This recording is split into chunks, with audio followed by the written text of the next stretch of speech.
guys.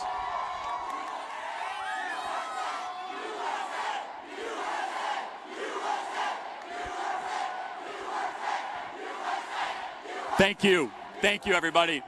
It is awesome to be with all of you here in Palm Beach, Florida, in person. Am I right?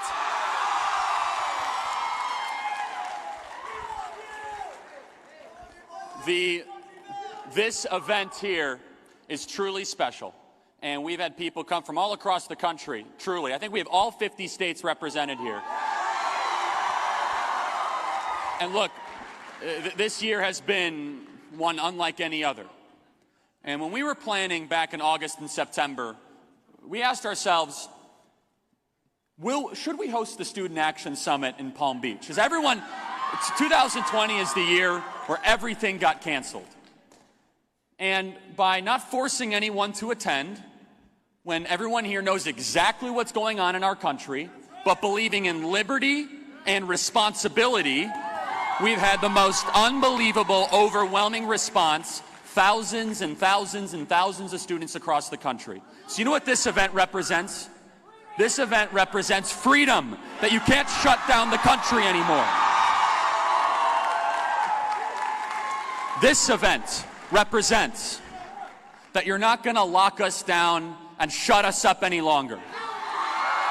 That our rights, our constitutional rights given to us by God, they will no longer be taken away by governors and dictators. And while, of course, understanding that when you have liberty, you must have responsibility. You know the risks. You act appropriately. That's what a mature society does. You don't lock everyone up and act like everyone is the same. That lockdowns have real-life consequences. Where we lost more young people this year to suicide than to the Chinese coronavirus, and that's correct. We will call it the Chinese coronavirus the next couple days.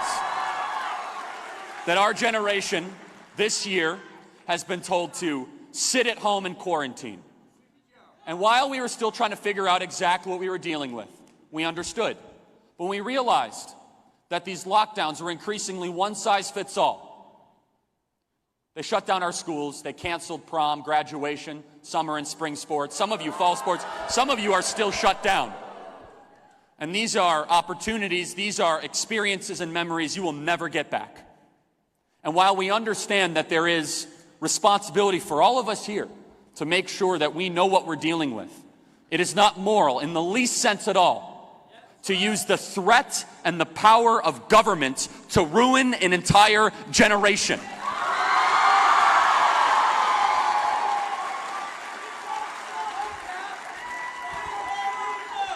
And we didn't know the response we were going to get.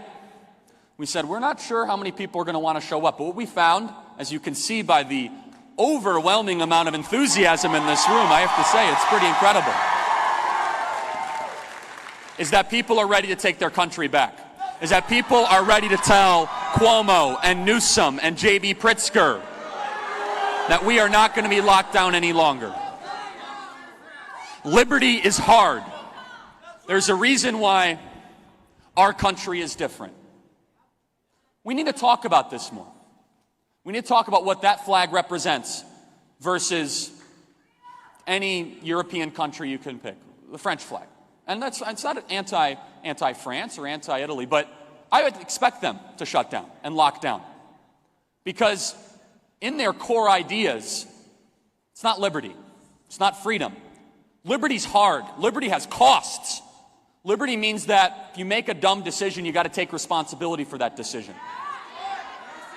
But I would never want to live in any other country that doesn't respect liberty or first freedoms.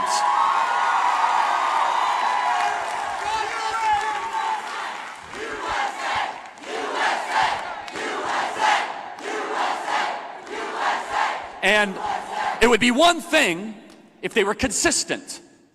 It would be one thing if they shut everything down.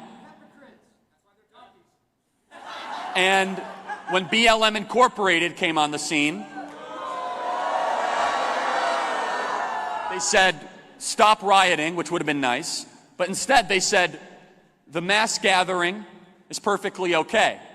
So, because of that, all you have to do tonight is take out your rally sign and write Black Lives Matter on the back of your rally sign, and none of you will get the Chinese coronavirus tonight.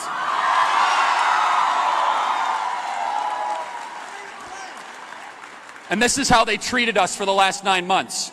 They kept weed dispensaries open and churches closed. They said abortion factories and strip clubs are essential, yet they said places of worship are not. Family members died without ever seeing their loved ones. Hospitals being completely and totally shut down from family visitations. Basic rights and basic things that we've always taken for granted in our country. And quite honestly, it's because we let it happen. Freedom is only as valuable as the people willing to contest for it. As soon as we started speaking out against these lockdowns, back in April and May, you started to see certain governors and leaders take notice. And I think it is more than deserving that we thank one of the greatest governors in the entire country, the governor of this state, Ron DeSantis, for letting us have this gathering tonight.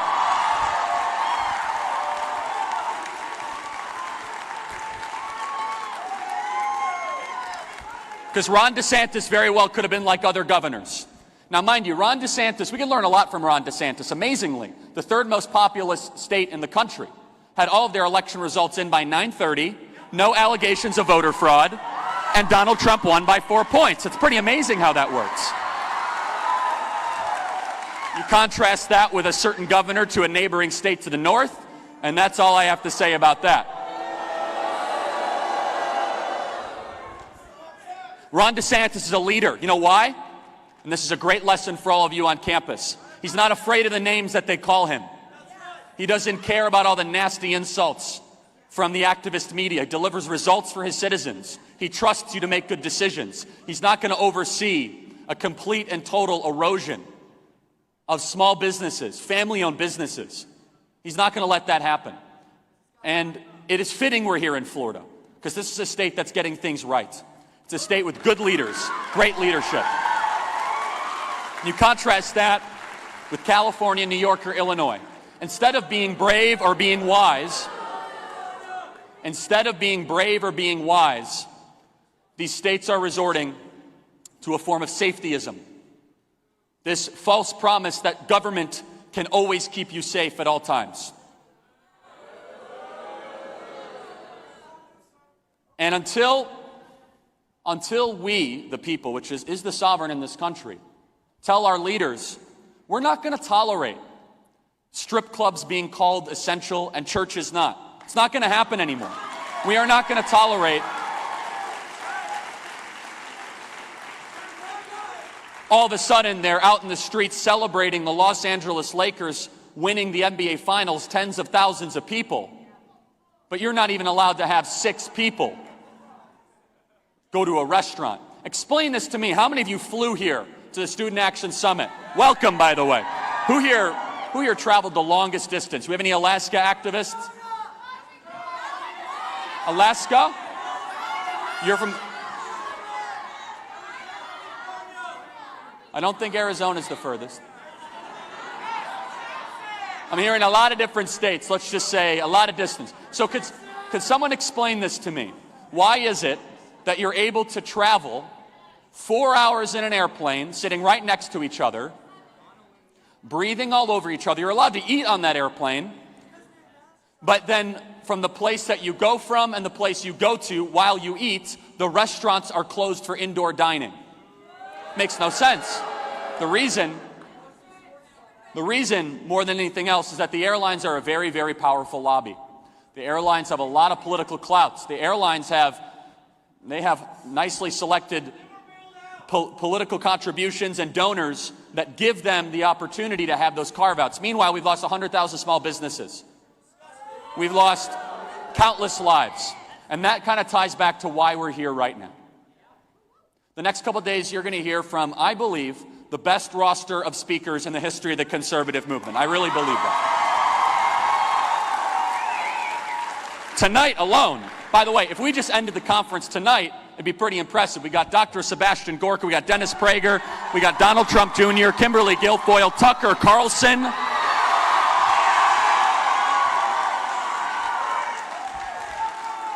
And throughout the next couple days, you're going to hear from the top thinkers and the top leaders in this movement. But understand, this is how we want to frame this entire conference, is that you don't have to be here and we didn't have to be doing this. It took a step of boldness for our staff, our amazing Turning Point USA staff, who deserves a round of applause. And you deserve to be commended. You deserve to be commended for traveling the distances and putting a priority as saying, I want to save my country and I'm tired of seeing it getting torn to shreds everywhere I turn. We're going to talk about big tech tyranny.